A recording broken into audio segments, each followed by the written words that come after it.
की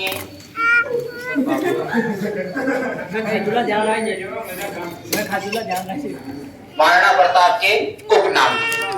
देखो सबसे पहले इसके पिता माता का नाम बाद में बात करेंगे। महाराणा प्रताप को उपनाम क्या क्या मिलते हैं? तो महाराणा प्रताप का एक उपनाम मिलता है मेवाड़ केसरी। बोलो क्या मिलता है? मेवाड़ केसरी। मेवाड़ केसरी। एक नाम मिलता है मेवाड़ का रक्षक।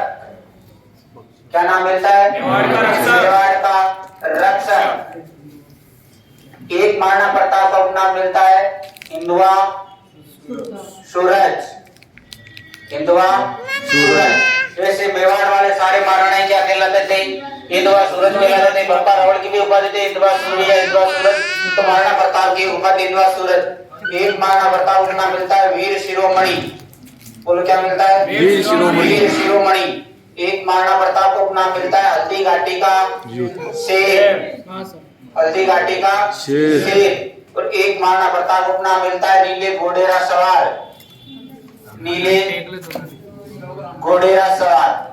तो ये महाराणा प्रताप के उपनाम मिलते। मेवाड़ केसरी, मेवाड़ का रक्षक, हिंदुआ सूरज, वीर शिरोमणि, हल्दी घाटी का शेर और नीले घोड़ेरा सवार। ये किसके नाम है? महाराणा प्रताप के उपनाम। एक जो महाराणा प्रताप का उपनाम मिलता है वो साहित्य नाम। एक बार प्रश्न पूछ लेगा महाराणा प्रताप का साहित्यिक नाम क्या था, मतलब कि साहित्य में क्या नाम मिलता है? तो आपने एक आदमी का नाम सुना होगा कन्हैयालाल सेठिया। कौन सा सेठिया? कन्हैयालाल सेठिया। और कन्हैयालाल सेठिया की एक रचना है जिसका नाम क्या है? पीतल, पीतल और पातल। पीतल और पातल किसकी रचना है? कन्हैयालाल सेठिया की। इसमें पीतल किसको कहा गया है? पृथ्वीराज राठौड़ को। बोलो किसको कहा गया है? पृथ्वीराज राठौड़ को। और पातल किसको कहा गया है?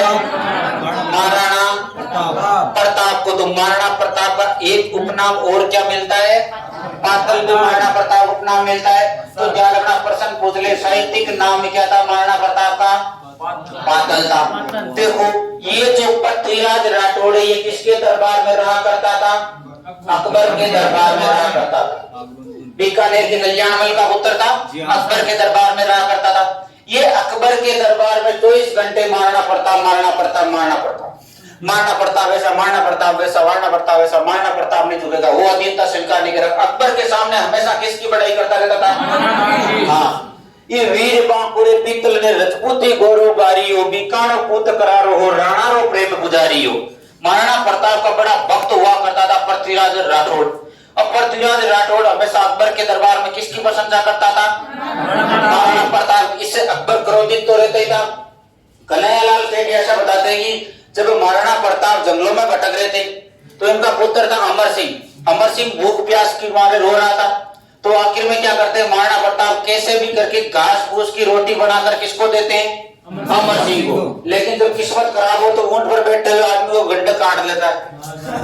वो घास फूस की रोटी कैसे भी करके बच्चे को खुश करने के लिए दी थी अमर सिंह को, लेकिन वो भी कौन ले गया? कुत्ता छीन के ले गया हाथ में से। अब अमर सिंह रोने लग गया तो महाराणा प्रताप का हृदय पिघल जाता अमर सिंह को रोता हुआ देखकर। क्यों?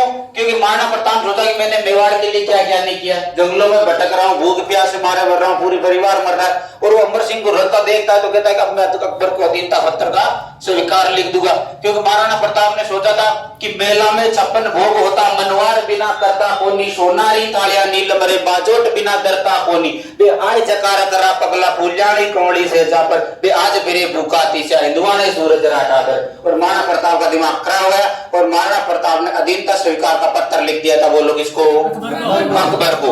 जब पत्र दिल्ली गया तो अकबर को खुद को भरोसा ही नहीं हुआ था। ऐसा कैसे हो सकता है? 4-4 दूत भेज दिए, हल्दी घाटी का युद्ध लड़ लिया, तब भी महाराणा प्रताप ने झुका था। अचानक से महाराणा प्रताप के अधीनता का पत्र ये सब कैसे आ गया भाई पत्र? तो उस अकबर ने जब उसको देखा तो अकबर को विश्वास नहीं हुआ। राणा रो कागज बाच हुई अकबर रो सपनो होता जो पर नैन करियो विश्वास नहीं जब बाच ने फिर बाचियो। आंखों को विश्वास नहीं हुआ तो 1 बार पढ़ा, 2 बार पढ़ा, 3 बार पढ़ा। फिर अकबर को आया एक दिमाग में आइडिया कि उसको बुलाओ रे। तो रोज करता रहता महाराणा प्रताप वैसा, महाराणा प्रताप वैसा, और नहीं झुकेगा, ये नहीं झुकेगा। इस पृथ्वीराज राठौड़ को बुलाया और अकबर ने कहा ये प्रताप की अधीनता पत्र का स्वीकार दे और नीचे चित्तौड़ राजवंश की मोहर भी दे। और अकबर ने क्या कहा था इस पृथ्वीराज राठौड़ को, तो मैं आज बादशाह धरती रो मेवाड़ी पाग पगा में, अब बता मने किने रजवट रे रजपूती खून रगा में है। अब भाई साहब पृथ्वीराज राठौड़ को यदि ऐसी बात कही कि बता मने किने रजवट रे रजपूती खून रगा में, पृथ्वीराज राठौड़ का हृदय कंपा उड़ा। पृथ्वीराज राठौड़ ने कहा जामना मुझे थोड़ा वक्त दिया जाए, मैं इस पत्थर की सच्चाई जानना चाहता हूं। जहां तक मुझे लग रहा है ये पत्थर झूठा है, महाराणा प्रताप इसे अधीनता स्वीकार नहीं कर सकता। अकबर के जीवन की बड़ी बोल दी कि इस पृथ्वीराज राठौड़ को मौका दे दिया कि जा पता कर ले। इस पृथ्वीराज राठौड़ को लगा कि अकबर प्रताप ऐसे तो अधीनता स्वीकार नहीं कर सकता, कोई ना कोई तो बड़ी मिस्टेक हुई है। ये मौका देखकर पृथ्वीराज राठौड़ क्या करता है, महाराणा प्रताप को एक पत्र लिखता है कि मैं आज सुनिए ना हरियो थालिया रे सागे सोवेलो, मैं आज सुनिए सूरज रो बादल री ओट्या खोवेलो, मैं आज सुनिए चातकड़ो धरती रो पानी पिए लो, मैं आज सुनिए हाथीड़ो कुकर की दुनिया जिए लो, और मैं आज सुनिए थारे तका अब रांड होवेला रजपूती में, आज सुनिए म्याना में तलवार रवेला अब सूती, ओ मारो एवड़ो कापे है मुचानी मोड़ मरोड़ गई, पीतल राणा ने लिख भेजियो बात कटा तक गिना सही। क्या कहा था कि मैं आज सुनिए नाहरियो छाड़िया रे सागे सोल, मैंने ऐसा सुना है कि अब शेर है ना बकरियों के साथ में रहेगा। मैं आज सुनिए नाहरियो छाड़िया रे सागे सोलो, मैं आज सुनिए सूरज रो बादल री घोटे, मैंने सुना है कि ये चमकता दमकता सूर्य बादलों में खो जाएगा, और मैं आज सुनिए कि चातकड़ो एक चातक पक्षी होता है जो कभी धरती का पानी पीता, दाई प्रसाद के पानी पीता है। मैंने सुना है कि आप वो बरसात वो चातक है तो धरती का पानी पिएगा, और मैंने ऐसा सुना है कि हाथी और हाथी और कुत्ते साथ जीवन जिएगा, और मैंने सुना है कि तुम्हारे रहते हुए भी रजपूती नहीं रहेगी, विधवा हो जाएगी, और मैंने सुना है जो तलवारें दुश्मनों की छाती में रहा करती वो म्यान में पड़ी रहेगी। महाराणा मेरा हृदय कंपा उड़ता, मुझा की मोड़ टूट चुकी है, बताओ मैं इस बात को कहां तक सच मानूं। जब इस पृथ्वीराज राठौड़ का पत्र महाराणा प्रताप के पास जाता है तो महाराणा प्रताप का श्रीमान वापस जब खड़ा होता है, महाराणा प्रताप कहता है कि पीतल मुझों के हेठ लगाए रखना, महाराणा प्रताप कभी मेवाड़ी पे में नहीं आने देगा। ये बात बताता कौन है, कन्हैयालाल सेठिया। तो कन्हैयालाल सेठिया ने इन दोनों के प्रेम से प्रसन्न होकर इसी पर कौन सी रचना लिखी थी, पीतल और पातल, जिसमें पीतल किसको कहा गया है, पातल किसको कहा गया है, प्रताप का एक अन्य नाम और क्या मिल जाता है आपको, पातल। फिर देखो भाई इनके जन्म की बात करें तो मुहूर्त नेणसी के अनुसार, मुहूर्त नेणसी के अनुसार, तो मुहूर्त नेणसी के अनुसार महाराणा प्रताप का जन्म कब हुआ था, 9 मई 1540। तिथि क्या थी, ज्येष्ठ शुक्ल तृतीया, ज्येष्ठ शुक्ल तृतीया। वार कौन सा था, रविवार था। कहां पर, बोलो कहां पर हुआ, कुंभलगढ़ दुर्ग। कुंभलगढ़ दुर्ग में भी कौन सा, बादलमहल, कटारगढ़। इस कटारगढ़ को कहते हैं मेवाड़ की आंख। और इस कटारगढ़ में भी कहां पर, बादलमहल। इस कटारगढ़ में भी कहां पर, बादलमहल। इस बादलमहल भी कहां पर, जनाना ड्योढ़ी, महिलाओं के रहने का स्थान जनाना ड्योढ़ी। इस जनाना ड्योढ़ी में उदय सिंह, पिता कौन थे, माता कौन थी, जेवंताबाई। उदय सिंह एवं जेवंताबाई के आपसी सहयोग से जिस पुत्र का जन्म हुआ था उसका नाम क्या था, प्रताप। तो महाराणा प्रताप का जन्म मुहूर्त नेणसी के अनुसार 9 मई 1540 ज्येष्ठ शुक्ल तृतीया रविवार के दिन कुंभलगढ़ दुर्ग के अंत्य दुर्ग कटारगढ़ के बादलमहल की जूनी कचेरिया जनाना ड्योढ़ी में जो उदय सिंह एवं जेवंताबाई के पुत्र जो हुआ था उसका नाम प्रताप था। इसमें बचपन का नाम क्या मिलता है, कीका। बिल्लों में पीरिय बच्चा होता है उसको कीका कहते हैं। बिल्लों के बच्चों के साथ खेल कूद करता है, इसलिए इसका बचपन का नाम क्या मिलता है, कीका। पहले यहाँ तक नोट करो, फिर आगे की बात करते हैं। आगे समझ में आई की बात, मैं बात कर रहा हूँ 1557 ईस्वी। बोलो पक्की, 1557 ईस्वी में महाराणा प्रताप,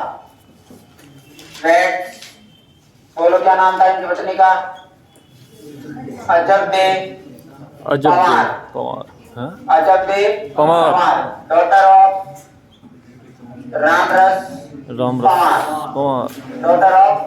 पवार।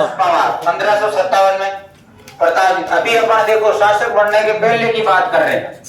शासक तो 72 में बनेगा ये। अभी 1557 की बात करें, 1557 में महाराणा प्रताप का क्या हो गया था? विवाह हो गया था। उम्र कितनी थी? 17 साल में इनका विवाह। 70 दूना कितने होते हैं?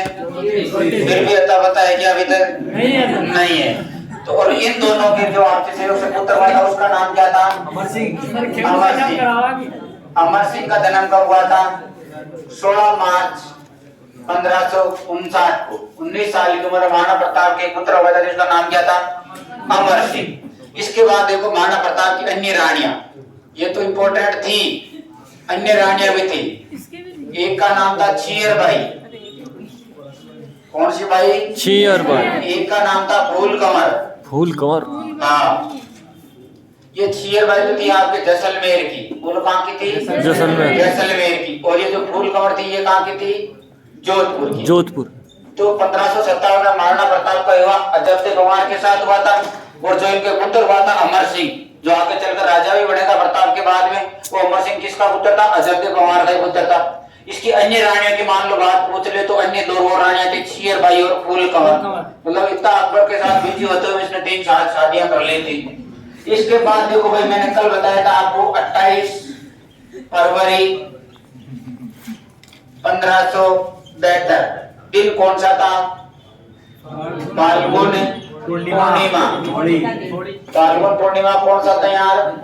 होली का। इस होली वाले दिन इसके पिता की क्या हुई थी? मृत्यु हुई थी। तो इस 28 फरवरी 1572 को महाराणा प्रताप का कर दिया गया राज्याभिषेक। महाराणा प्रताप का राज्याभिषेक कुंभलगढ़। महाराणा प्रताप का राज्याभिषेक कर दिया गया। राज्याभिषेक कहाँ किया गया था इसका? कुंभलगढ़। गोकुंदा बावड़ी के निकट। महादेव बावड़ी के निकट। और महादेव बावड़ी कहाँ पर है आपके? गोकुंदा। बोलो कहाँ पर है? गोकुंदा। इसकी कमर पर तलवार। वेरी गुड, ये प्रश्न पूछा हुआ है। कमर पर तलवार किसने बांधी थी? कृष्णदास चूड़ावत ने। बोलो कमर पर तलवार किसने बांधी थी? कृष्णदास चूड़ावत। अब आपको पता चला होगा जो महाराणा लाका के जो पुत्र था ज्येष्ठ पुत्र राणा चूड़ा, उसको दिए गए प्रोत्साहन में लिखा था कि मेवाड़ के महाराणा कमर पर तलवार कौन बांधेगा? सलूम्बर का चूड़ावत बांधेगा। राज तिलक कौन करेगा? सलूम्बर का चूड़ावत करेगा। तो ये कृष्णदास चूड़ावत भी कहाँ के थे? सलूम्बर के थे। जब इनका 28 फरवरी को यहाँ गोकुंदा में राज्याभिषेक हुआ था तो यहाँ पर मारवाड़ से रामचंद्र सेन भी आए थे। अच्छा, मारवाड़ के रामचंद्र सेन ने भाग लिया। रामचंद्र सेन ने भाग लिया, हाँ। तो ध्यान रखना, महाराणा प्रताप के राज्याभिषेक में मारवाड़ से कौन आया था? रामचंद्र सेन जी भी आए थे। कमर पर तलवार किसने बांधी थी? कृष्णदास चूड़ावत ने। और इनका राज्याभिषेक हुआ कहाँ था? गोकुंदा। बावड़ी के निकट गोकुंदा। अब देखो, एक व्यक्ति है जिनका नाम है लेखक गिरधर आशिया। और गिरधर आशिया की रचना सगत सिंह रासो। उस सगत सिंह रासो में यह बताया गया है कि ये जो छियर बाई है, ये धीर बाई जो किसकी रानी थी? महाराणा प्रताप के पिता का नाम क्या था? उदय सिंह। उनकी रानी हुआ करती थी एक धीर बाई। इनकी माता का नाम तो क्या था? प्रताप की माता का तो जयवंता बाई। उदय सिंह की एक और रानी थी जिसका नाम था धीर बाई। उस धीर बाई के कहने पर उदय सिंह ने अपना उत्तराधिकारी किसको घोषित कर दिया था? जगमाल को। जगमाल। प्रताप का एक और भाई था जिसका नाम क्या था? जगमाल। तो प्रताप के पिता थे उदय सिंह जी, वो उदय सिंह जी इस जगमाल को अपना उत्तराधिकारी घोषित करके चले गए। जब फाल्गुन पूर्णिमा गोकुंदा में इनकी मृत्यु हुई थी उदय सिंह जी की, तो जब प्रताप और बाकी जो सिसोदिया सरदार थे, सलूम्बर के चूड़ावत थे, ये तो उदय सिंह के दाह संस्कार में गोकुंदा में बिजी थे। इधर भाई साहब जगमाल जी तो दाह संस्कार में नहीं आए, आ गई बात सुने। और जगमाल जी तो अपने कुंभलगढ़ दुर्ग में क्या करा लिया? राज्याभिषेक करा लिया। ये लो, पिताजी चले गए। पिताजी मेरे को बना के गए थे क्या? उत्तराधिकारी। तो आज के बाद मैं आपका राजा हूँ। मतलब कि जगमाल ने कुंभलगढ़ में राज्याभिषेक करवा लिया, अपने पिता के दाह संस्कार में भी नहीं आएगा। इधर गोकुंदा में इन सिसोदिया सरदारों और सलूम्बर के चूड़ावतों ने उदय सिंह का दाह संस्कार करके और बोल दिया कि हमें को स्वीकार नहीं है, वो योग्य बेटा नहीं है, इसलिए हम प्रताप को राजा बनाएंगे। और यही गोकुंदा में 28 फरवरी मतलब की मृत्यु वाले दिन ही प्रताप का राज्याभिषेक कर दिया गया। प्रताप का राज्याभिषेक करके और जगमाल को गद्दी से हटाकर किसको बिठा दिया? प्रताप को बिठा दिया। जब किसी एक भाई को गद्दी से हटाकर दूसरे भाई को गद्दी पर बिठाया जाता तो इसे कहते हैं राजमहलों की क्रांति। बोलो क्या कहते हैं? राजमहलों की क्रांति। तो प्रश्न पूछ ले कि मेवाड़ में राजमहलों की क्रांति किसके समय हुई थी? महाराणा प्रताप के समय। भाई कौन था? जगमाल। ये जो जानकारी मिलती है ना अपने को कि जगमाल को हटा के बिठा दिया, जगमाल को उत्तराधिकारी घोषित किया धीर भाई के कहने पर, यह जानकारी मिलती है अपने को गिरधर आश्रय की रचना सदत सिंह रासो से। अब जगमाल को हटा दिया तो जगमाल चला गया किसकी शरण में? अकबर के शरण। अकबर की शरण में चला गया तो अकबर ने इसको जहाजपुर भीलवाड़ा की जागीर दे दी। जहाजपुर भीलवाड़ा की जागीर दे दी कि जागीर रख ले तुम अपने पास। फिर 1583 में सुल्तान देवड़ा के विरुद्ध दत्ताने युद्ध में जगमाल मारा जाता है। तो जगमाल मारा गया था तो कुंभलगढ़ में महाराणा प्रताप का पुण्य राज्याभिषेक हुआ था। तो पुण्य राज्याभिषेक कहां पर हुआ था? कुंभलगढ़। तो महाराणा प्रताप राज्याभिषेक कितनी बार? पहली बार कहां पर? दूसरी बार कहां पर? पहले ये वाला यहां तक उतारो, फिर ये लाइनें बोल के लिखाता हूं, उसके बाद आगे चलते हैं। प्रेम से प्रताप को समझा दो कि अकबर की अधीनता स्वीकार कर ले, कई राजपूत शासकों ने अधीनता स्वीकार कर लिए तो भी कर ले। तो सबसे पहले किसको भेजा गया था? तो सबसे पहले भेजा गया था जलाल खां कोरची। नंबर 1 पर किसको भेजा था? जलाल खां कोरची को। इसको भेजा था कब? आपके नवंबर 1572 में। लेकिन अकबर ने अधीनता स्वीकार कर ली, सॉरी प्रताप ने अधीनता स्वीकार कर ली क्या? नहीं की थी। तो नंबर 2 पर किसको भेजा था? मानसिंह कछावा, ये जयपुर का था। फिर नंबर 3 पर किसको भेजा था? भगवंत दास। बोलो किसको भेजा था? भगवंत दास। और फिर नंबर 4 पर किसको भेजा था? टोडरमल को। इन तीनों को कब भेजा था? 1573 में। बोलो कब भेजा था? 1573 में। इसको तो भेजा था जून 1573 में, इसको भेजा था सितंबर 1573 में, और इसको भेजा था दिसंबर 1573 में। तो अकबर ने प्रताप को अपनी अधीनता स्वीकार कराने के लिए 4 व्यक्तियों को भेजा था। सर ये मानसिंह भगवान दास का बेटा है। हाँ, क्या हुआ? मतलब इसमें से राजा कौन सा है? क्या कह रहे हो? मतलब इसमें से जो राजा है ना, मानसिंह में से भगवान दास। भगवान दास क्या? ये बोल इसका रहा पुत्र का भगवान दास का मानसिंह अच्छा हुआ। तो अब इन दोनों में से राजा कौन था इस टाइम? दोनों ही राजा बने थे। दोनों। ये तो सबसे ज्यादा मुगलों की सेवा करने वाला था मानसिंह अच्छा। ये तो राजा बनने से पहले अकबर की शरण में चला गया था। क्या कह रहे हो? अकबर का सेनापति है ना ये तो। हाँ, उदय सिंह। तो आमेर का राजा थे तो आमेर में रहा कब था? मान सिंह पढ़ेंगे ना तब बताऊंगा आपको। आमेर में रहा ही नहीं था, ये तो बहुत कम रहा था आमेर में। तो ये तो 24 घंटे अकबर के अभियानों पर भी जाता रहता था। कभी अकबर ने इसको दक्षिण भारत भेजा, कभी काबुल भेजा, कभी गंदार भेजा, कभी कहीं भेजा। हल्दी घाटी में भी तो इसको ही भेजा था। इधर देखो, सुनो। सबसे पहले जलाल खां कोरची को भेजा, मना कर दिया था महाराणा प्रताप मिलने के लिए। तो अकबर ने सोचा क्यों ना किसी राजपूत शासक को ही भेजा जाए राजपूत शासक के सामने। तो मानसिंह था इसका विश्वास पात्र। तो अकबर ने मानसिंह जी आप जो हो सकता है आप भी राजपूत हो, वो भी राजपूत है, आपकी बात मान ले और अधीनता स्वीकार कर ले, ठीक रहेगा, नहीं तो लड़ाई झगड़ों में कुछ नहीं पड़ा। मानसिंह जी आते हैं इनसे मिलने के लिए। जब महाराणा प्रताप को पता चलता है कि मानसिंह कछावा आया, एक तो महाराणा प्रताप इनसे जलन करता था क्योंकि इन्होंने सबसे पहले अपने घुटने टेक दिए थे, अधीनता स्वीकार कर ली थी। दूसरा अपनी बेटियों का रिश्ता और कर दिया था मुगलों के साथ, इसलिए प्रताप बहुत नाराज था इनसे। अब पता चला कि वो मानसिंह मेरे से मिलने आया, प्रताप ने मना कर दिया, लेकिन अपमान तो करेगा इसे। तो प्रताप ने क्या करा, अपना पुत्र था, इसका नाम क्या था? अमर सिंह। इस अमर सिंह को कहा कि वो मानसिंह आया तो चला जा और मेरा मुझे तो बोल देना तबियत ठीक नहीं, सर दर्द कर रहा है पिताजी का। ठीक है भाई। अमर सिंह जी जब आए, शाम का भोजन करा गया था उदय सागर झील के किनारे। बोलो कहां पर? उदय सागर झील के किनारे शाम का भोजन रखा गया था, डिनर। मानसिंह जी कछावा आ गए। इधर से प्रताप आना था, लेकिन आया कौन? अमर सिंह आया। तो मानसिंह का दिमाग खराब। तो मानसिंह ने कहा था कि भाई तुम्हारे पिताजी क्यों नहीं आए? तो अमर सिंह ने कहा कि पिताजी की थोड़ी तबीयत खराब है, सर दर्द हो रहा है। ये मानसिंह समझ गया था कि प्रताप मेरे साथ बैठना नहीं चाहता, मेरे से बात नहीं करना चाहता, क्योंकि हमने मुगलों की अधीनता स्वीकार कर ली इस कारण से। और ये वास्तविक सच्चाई थी। तो ऐसा कहते हैं कि मानसिंह नाराज हो जाता है और बिना भोजन किए तुरंत वहां से उठ जाता है और उठकर रवाना हो जाता है। और रवाना होते होते एक बात कह देता अमर सिंह को कि तुम्हारे पिताजी को जाकर बोलना कि मान सिंह जल्द वापस सेना के साथ लौटेगा, जल्दी तुम्हारा सर दर्द ठीक कर देगा। ऐसे कह के मान सिंह जी रवाना हुए। जितने में अमर सिंह ने रुक एक बात मेरी सुनता था, इस बार जब वापस आए तो अपने फूफा को भी लेते आना। फूफा कौन था? मान सिंह का फूफा लगता था, हरका भाई इसकी बुआ थी, तो अगली बार आए तो फूफा को ही लेते आना, तब पता चलेगा कि तो सर दर्द ठीक करने आ रहा है कि सर दर्द लेके जाएगा। तो कुल मिला के मान सिंह का अपमान कर दिया था। ये नाराज होकर चला गया। ये जाकर जब मान सिंह ने जाकर जब अकबर को ये बात बताई कि ये हुआ मेरे से तो वो मिलने ही नहीं आया, तो अकबर ने सोचा कि हो सकता है कि ये एक लड़का गया इसलिए प्रताप खुद नहीं मिलकर सोचा कि बच्चा ये है। तो मान सिंह इसके सामने छोटा ही था, तो इसको क्या करा कि इसने सोचा कि चलो ठीक है तो एक बार और ट्राई करते। भगवान दास जी आप जाके वो थोड़े बुजुर्ग आदमी क्या होता कुछ बात मान ले आपकी बुजुर्ग आदमी की। भगवान दास जी को भेजा। प्रताप ने स्पष्ट मना कर दिया कि बार बार मत आओ, मैं अधीनता स्वीकार करने वाला नहीं, मैं झुकेगा नहीं साला। प्रताप ने कह दिया था कि मैं नहीं झुकेगा। फिर लास्ट एक प्रयास इस टोडरमल क्या ये थोड़ा बातों का चापलूस था, ये किसी को गोलीबाज था, ये गोली देके सेट कर देता था। यही होता है ना कुछ अपन जानते हैं तो पूछ रहे हैं लेकिन एडिशन करवाना पड़ जाता है, ऐसा सेट करते हैं अपने को।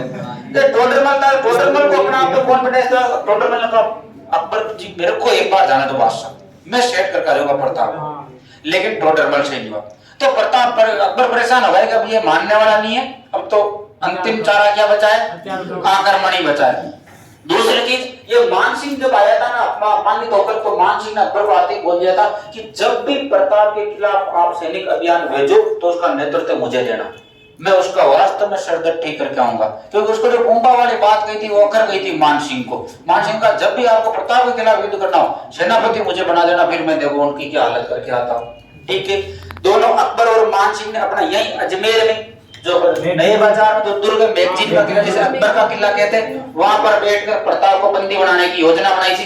तो ध्यान रखना हल्दीघाटी युद्ध की योजना कहां बनी थी? मैगजीन के किले अजमेर में बनी थी।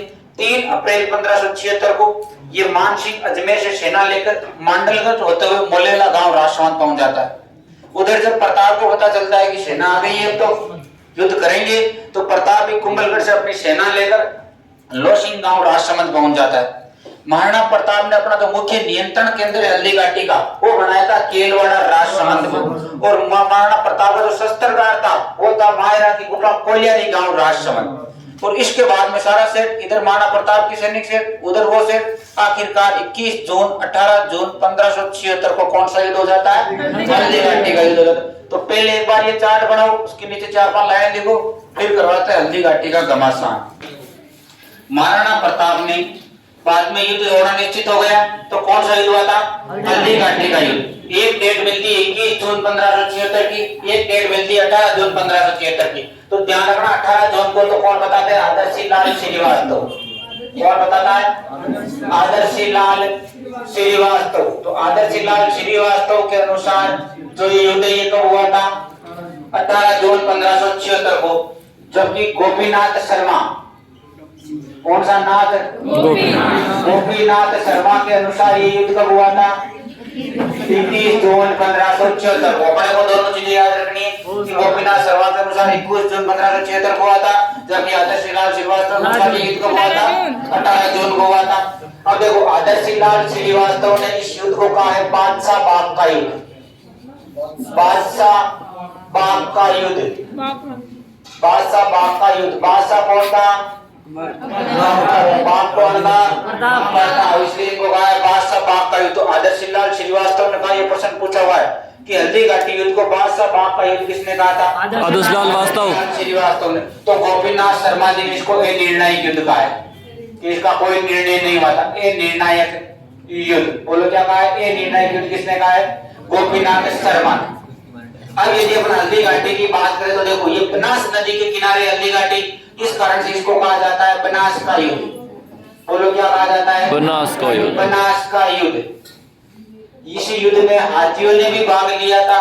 इस युद्ध में किसने भाग लिया? हाथियों ने। इसलिए इस हल्दीघाटी को कहा जाता है हाथियों का युद्ध। बोलो क्या कहा जाता है? हाथियों का युद्ध। और इस युद्ध को हल्दीघाटी में होने का क्या कहा जाता है? हल्दीघाटी का युद्ध।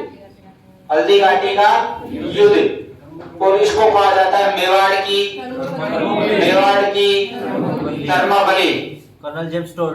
बिल्कुल, मेवाड़ की थर्मोबली किसको कहा जाता है? ये दोनों ही कहने वाला कौन है? Colonel James toad.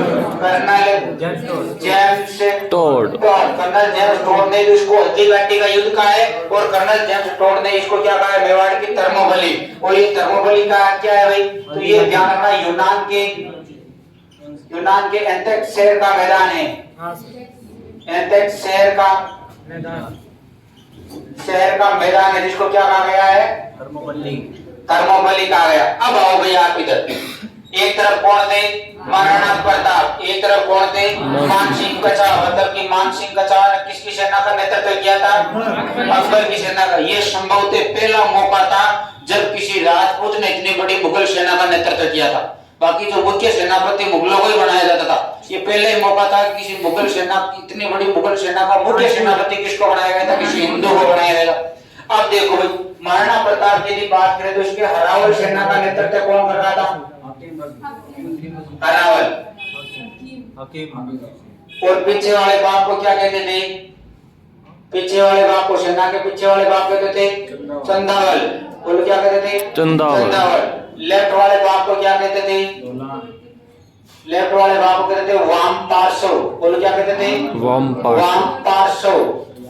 और इसको क्या कहते थे? दक्षिण वाले बाप को दक्षिण पार्श्व। बोलो क्या कहते थे? दक्षिण पार्श्व। इधर इसी प्रकार से सेम यही हो जाएगा। इसके जो आगे वाला भाग होगा उसको क्या कहेंगे? हरावल कहेंगे। और पीछे वाले भाग को क्या कहेंगे? पीछे वाले भाग को कहेंगे चंदावल। अब इसका लेफ्ट इधर होगा तो इसका जो वाम पार्श्व वो किधर आ जाएगा? नीचे आ जाएगा। आगे पार्श्व तो इधर का वाम पार्श्व इंपॉर्टेंट है, मजाक मत करो, ये बाद में लिखा दूंगा वापस। तो इधर दक्षिण है बांधना, वो कौन सा कहलाए? इसका दक्षिण पार्श्व। तो ये एक चारों तरफ सेनाओं का मामला था। अब देखो भाई, इधर जो इसके जो हरावल में सैनिक थे ना, वो कौन थे? एक तो थे आपके कृष्णदास चूड़ावत, एक और चंदौड़ में कौन था? हाकिम का सूरी, और एक था आपके भीम सिंह। बोलो कौन था? ये तीनों मुख्य थे। हरावल प्रताप के हरावल बाग का नेतृत्व कर रहे थे। तो चंदावल बाग में कौन था? तो चंदावल बाग में था राणा पूंजा। ये राणा पूंजा कौन था? भील था। ये एकमात्र ऐसा भील था कि महाराणा प्रताप इसको राणा लगाने की अनुमति दी थी। राणा महाराणा कौन लगाते थे? मेवाड़ के शासक लगाते थे, लेकिन ये पूंजा भील अपना नाम का राणा लगाता था। ये अनुमति भी किसने दी थी? प्रताप ने दी थी। एक था गोपीनाथ, पीछे वाले भाग में एक और कौन था? गोपीनाथ। एक और कौन था? जगन्नाथ। और एक और कौन था? आपके जैसा। ये भी ग्राम सेवक को पूछा ऑप्शन है, प्रताप के चंदावल बाग, ये चारों के चारों ऑप्शन में थे। और ये मैं आज से ग्राम सेवक के बाद से नहीं पढ़ा रहा हूँ, पहले वाले बैचों में भी ये लिखाया हुआ है। तो ध्यान रखना, चंदावल बाग का नेतृत्व राणा पूंजा, भील, गोपीनाथ, जगन्नाथ और जैसा। वाम पार्श्व मतलब कि लेफ्ट में कौन था? तो एक तो थे जाला पीदा। कौन था? जाला पीदा। इसको जाला मान भी लिखा हुआ मिल सकता है आपको। और एक था मान सिंह सोनगरा। बोलो कौन था? मान सिंह सोनगरा। ये दोनों किस तरफ थे? महाराणा प्रताप के वाम भाग की तरफ, लेफ्ट साइड में थे महाराणा प्रताप। उधर का नेतृत्व ये कर रहे थे हल्दी घाटी का। और दक्षिण पार्श्व में कौन था? रामशाह। बोलो कौन था? रामशाह प्लस इसके 3 पुत्र। तो रामशाह अपने 3 पुत्रों के साथ महाराणा प्रताप के दक्षिण भाग का नेतृत्व कर रहा था। और इसे रामशाह कहाँ का था आपके? तो ये था आपके ग्वालियर का। बोलो कहाँ का था? ग्वालियर का। और 3 पुत्रों के नाम क्या थे? शालीवान, प्रताप सिंह और भगवान सिंह। 3 पुत्रों का नाम क्या था? प्रताप सिंह, भगवान सिंह और शालीवान। ये रामशाह के 3 पुत्र थे। मतलब कि रामशाह अपने 3 पुत्रों के सहित प्रताप के दक्षिण भाग का नेतृत्व करा था। और यहाँ पर जो प्रताप के बिल्कुल बीच में साथ में था, वो एक तो था आपके भामाशाह, ठीक है ना, और एक इस भामाशाह का भाई था ताराचंद। ये दोनों प्रताप के साथ खड़े थे यहाँ बीच में। तो ये तो थी प्रताप की युद्ध नीति कि प्रताप के चारों तरफ कौन क्या थे मामला। और प्रताप जिस घोड़े पर बैठा था चेतक। उस घोड़े का नाम क्या था? चेतक। ये घोड़ा कौन सी नस्ल का था? काठियावाड़ नस्ल, गुजरात काठियावाड़। काठियावाड़ नस्ल का था, ध्यान रखना, ये भी पूछ सकते हैं। महाराणा प्रताप का जो घोड़ा था उसका नाम क्या था? काठियावाड़ नस्ल। कौन सी नस्ल का था? काठियावाड़। प्रताप का तो ये वीर था। इधर आओ इसका, तो इसका जो मानसिंह का आगे वाले बाग का नेतृत्व करा था वो एक तो था सैयद खां, एक तो कौन था? सैयद खां। एक था आपके आसिफ खां और एक था जगन्नाथ कच्छा, एक जगन्नाथ। जो राम पार्श्व थे वो थे एक तो लोणकरण और एक था गाजी खां। कौन था? गाजी खां। और जो दक्षिण पार्श्व का ऊपर वाला जो राइट वाले भाग का नेतृत्व कर रहे थे वो थे सैयद अहमद खां। इस बात का नेतृत्व कौन कर रहा था? सैयद अहमद खां। और जो चंदा वाले भाग इसका नेतृत्व कर रहा था एक तो मेहतर खां। कौन? मेहतर खां। और एक था आपके माधो सिंह। एक कौन था? माधो सिंह। तो ये तो इनकी थी व्यू रचना। इसके बाद देखो इनकी जो महाराणा प्रताप के पास में जो हाथी थे, इस युद्ध में हाथियों का युद्ध लिखा है ना अपने सबसे ऊपर, तो हाथी थे, इनका नाम क्या था? तो महाराणा प्रताप हाथी का नाम था एक तो राम प्रसाद, एक का नाम था खांडेराव, एक का नाम क्या था? खांडेराव। चलो खांडेराव। एक का नाम था लूणा। लूणा। ये तीन प्रमुख हाथी महाराणा प्रताप की तरफ से थे। तो इनकी मुगलों की तरफ से हाथी कौन से थे? तो इनकी तरफ से हाथी थे गजमुक्ता। गजमुक्ता। एक का नाम क्या था? गजमुक्ता। एक का नाम था गजराज, गजराज। गजराज। और एक का नाम था रणमदार। बोलो क्या नाम था? रणमदार। रणमदार। और ये जो मानसिंह जिस हाथी पर बैठा था स्वयं, उस हाथी का नाम था मर्दाना। तो इनकी तरफ से गजमुक्ता, गजराज, रणमदार और मर्दाना हाथी थे। तो इनकी तरफ से राम प्रसाद, खांडेरा और लोणा हाथी थे। यहाँ पर इसके मानसिंह के साथ में व्यक्ति आया था जिसका नाम था बदायूनी, अब्दुल कादिर बदायूनी। ये प्रत्यक्षदर्शी था भाई, देखने वाला सर, मतलब कि इसने हल्दी घाटी युद्ध को लाइव देखा था क्रिकेट मैच की तरह। और इसकी जो बदायूनी की रचना है उस रचना का नाम क्या है? तो जाल बेटा कुरकुरा घाटो बेटे ने। बोलते तवारिक लेने को कोशिश मत करना, लिखा हुआ देख लेना। पहाड़ पे जा रहे इसकी कुरकुरा रचना जा बोलते का पुत्र तवारिक। इस रचना में इस बदायूनी ने इस हल्दी घाटी युद्ध को क्या कहा है? गोगुंदा का युद्ध। गोगुंदा का युद्ध। बोलो क्या कहा है? गोगुंदा का युद्ध। तो इधर वाली पार्टी पर बैठे थे कौन? अबुल फजल जी। बोलो कौन बैठे थे? अब्दुल फजल। अबुल फजल। सर ये देख रहे थे केसरी? हाँ, अबुल फजल की रचना कौन सी वहाँ है? पहाड़ बैठे थे कुरकुरे खा रहे थे वहाँ। अकबरनामा। अबुल फजल की रचना कौन सी है? अकबरनामा। इस अकबरनामा में इस अबुल फजल ने हल्दी घाटी युद्ध को क्या कहा है? खमनोर का युद्ध। क्योंकि हल्दी घाटी जो स्थान है वो कहाँ पर है आपके? तो ध्यान रखना वो है आपके खमनोर तहसील। बोलो कहाँ पर है? खमनोर तहसील राजसमंद। बोलो कहाँ पर है? राजसमंद। ये थी आपके हल्दी घाटी युद्ध का पूरा स्ट्रक्चर। आया समझ में? अब युद्ध शुरू होता है। युद्ध शुरू होता है ऐसा बताते हैं कि पूरी तरह से ये जो पहले महाराणा प्रताप के सैनिक थे पूरी तरह से हावी पड़ गए थे किस पर? मानसिंह की सेना पर। मानसिंह की सेना तितर बितर होने लग जाती है। महाराणा प्रताप जैसे जैसे युद्ध से बीच में से निकलकर आगे आना शुरू होते ये सेना, क्योंकि एक तो इतनी भयंकर गर्मी थी, जून का महीना था, तब थी गर्मी। अब ये मुगल सैनिक वहां हल्दी घाटी की वो जो छोटी छोटी संकरी संकरी गलियां थी वो नहीं जान रहे थे, पकड़ पकड़ के इनको पूरी तरह सोच रहे थे अपने वाले सैनिक। मुगल सैनिक कहीं किधर भाग रहे थे, कहीं किधर भाग रहे थे। मानसिंह को लगा कि मामला गड़बड़ हो जाएगा। प्रताप को मेन टारगेट का क्या? प्रताप को बंदी बनाने का था, बना नहीं पाएंगे। तभी ये भीतर का क्या करता है? झूठी अफवाह फैला देता है कि अकबर आ गया, अकबर आ गया, अकबर आ गया, स्वयं अकबर आ गया। सैनिकों के अंदर इतना जोश आ गया, क्यों स्वयं राजा महाराजा बादशाह अकबर आ रहे हैं। इस मित्र खान ने झूठी अफवाह फैला दी थी। यही प्रश्न हजारों बार पूछा हुआ है हल्दी घाटी युद्ध में, झूठी अफवाह किसने फैलाई थी? मित्र खान। पीछे था, पीछे बैठा बैठा करेगा दिमाग में बुरा बात यही, पीछे वालों की बात दिमाग में बुरा बात यही कि ऐसे करते हैं कि अफवाह फैला देते अकबर आ रहे। अब अकबर का नाम सुनकर कोई अपने वाले सैनिक बढ़ गए कि यार बादशाह स्वयं आ रहा है, तो अब तो मामला गड़बड़ हो, तो पता नहीं क्या क्या लेके आएगा और कितने सैनिक लेकर आएगा। और कितने में क्या हुआ कि महाराणा प्रताप को जो ये घोड़ा होता है चेतक, उसके पैर में या लगने की वजह से घायल हो जाता है। इस स्थिति को किसने देखा था? जालाविदा ने। जालाविदा तुरंत भागकर जाता है महाराणा प्रताप के पास में और जाकर युद्ध में कहता है कि महाराणा ये राज मुकुट चिन्ह मुझे दे दो और आप युद्ध भूमि भूमि छोड़कर चले जाओ, क्योंकि मेवाड़ के लिए भी आपका जिंदा रहना बहुत जरूरी है। हमारे जैसे मर जाएंगे तो कोई फर्क नहीं पड़ेगा, लेकिन मेवाड़ के लिए आपका जिंदा रहना जरूरी है। आप बाहर चले जाओ युद्ध भूमि। तो उस महाराणा प्रताप का जो राज मुकुट है वो किसने दान किया था?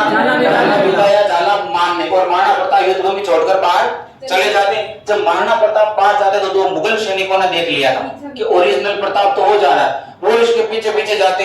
लेकिन उन दो मुगल सैनिकों को पीछे जाता देख लेता है कौन? महाराणा प्रताप का भाई शक्ति सिंह। तो शक्ति सिंह अकबर की शरण में रहा करता था, लेकिन अपने भाई के प्रति प्यार उमड़ आता है और वो तुरंत उन मुगल सैनिकों को जाता है, दोनों को लपकाता है और महाराणा प्रताप के चरणों में गिरकर माफी मांगता है।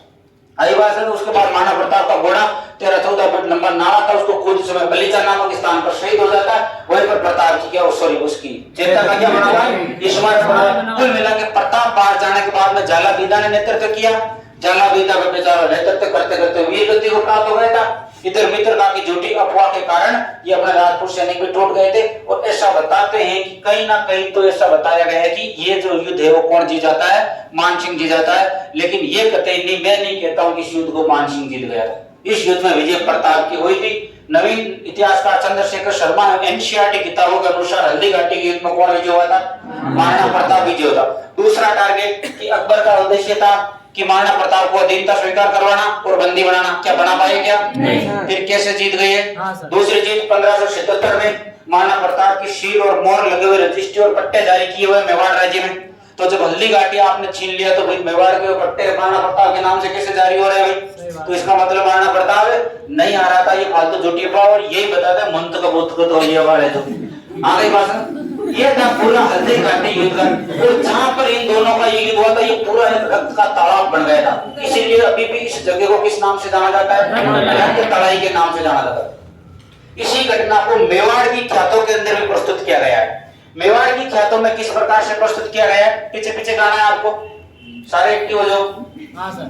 पीछे पीछे गाना। मेवाड़ की ख्यातों में बताया गया है कि नील घोड़े रायसवार मेवाड़ी सरदार राणा सुन तो ही जाजो जी, मेवाड़ी राणा सुन तो ही जाजो जी। मतलब कि मेवाड़ की ख्यातों में इस प्रकार तभी अपने सबसे पहले उपाधि लिखी थी नीला घोड़ा रासवार। राणा तारी दहाड़ सुनकर अकबर दूजो जाए, तारी दहाड़ सुनकर अकबर दूजो जाए। हल्दी घाटी रंगी खून सो नालो पे तो जाए, हल्दी घाटी रंगी खून सो नालो पे तो जाए। के डाली मेवाड़ी तलवार पे क्या नारा कंगाल राणा सुन तो ही जाजो जी, मेवाड़ी राणा सुन तो ही जाजो जी। इसके बाद मैंने बताया था कि महाराणा प्रताप अपने घोड़े को हेड लगाता और सीधा अटैक किस पर करता है? कच्छावा। मान सिंह कच्छावा पर। प्रताप तो यही घटक रहा था कि चेतक चढ़ गयो हाथी पर और मान सिंह घबराए। अरे चेतक चढ़ गयो हाथी पर और मान सिंह घबराए। अरे बालो पे क्यों महाराणा जद वो तो टूट हो जाए, के रण में घमासान मच जाए, बेरी रण सो भाग्या जाए। राणा सुन तो ही जाए, मेवाड़ी राणा सुन तो ही जाए। अब चेतक ने अपने दोनों पैर कहाँ रख दिए थे? हाथी पे। जब चेतक ने अपने दोनों पैर वापस खींचे थे तो उस हाथी की ठोंड के अंदर एक खंजर लगा था, उससे चेतक का पैर कट जाता। इस स्थिति अब चेतक का पैर कट गए तो चेतक उस प्रकार का युद्ध में कर्तव्य नहीं कर पा रहा था। जिस प्रकार से महाराणा प्रताप उसको एंट लगा के घुमाना चाह रहे थे युद्ध कौशल में, वो कर नहीं पा रहा था चेतक। इस स्थिति को किसने देख लिया? झाला विद्या को लग गया कि चेतक घायल हो चुका है कि कभी भी महाराणा प्रताप को यहाँ पर गिरा सकता। तब ये महाराणा प्रताप का था। अरे जालो गयो आकाशा माही पातल लोहे लगाए। पातल लोहे का मतलब होता है राज मुकुट रोजिन से। अरे जालो गयो आकाशा माही पातल लोहे लगाए। अरे चेतक तरसो भयो किनारो की कर तब बरण्य न जाए, के माने जीवा सो नहीं प्यार, माने मरणो एक बार। राणा सुन तो ही जाजो जी, मेवाड़ी राणा सुन तो ही जाजो। महाराणा प्रताप युद्ध को छोड़कर बाहर चले गए थे। पीछे दो मुगल सैनिक, उनको किसने देखा था? शक्ति सिंह ने शक्ति सिंह पीछे पीछे गया महाराणा प्रताप के शक्ति सिंह की गर्दन झुक गई पड़ियो पगा में आए। अरे शक्ति सिंह की गर्दन झुक गई पड़ियो पगा में आए।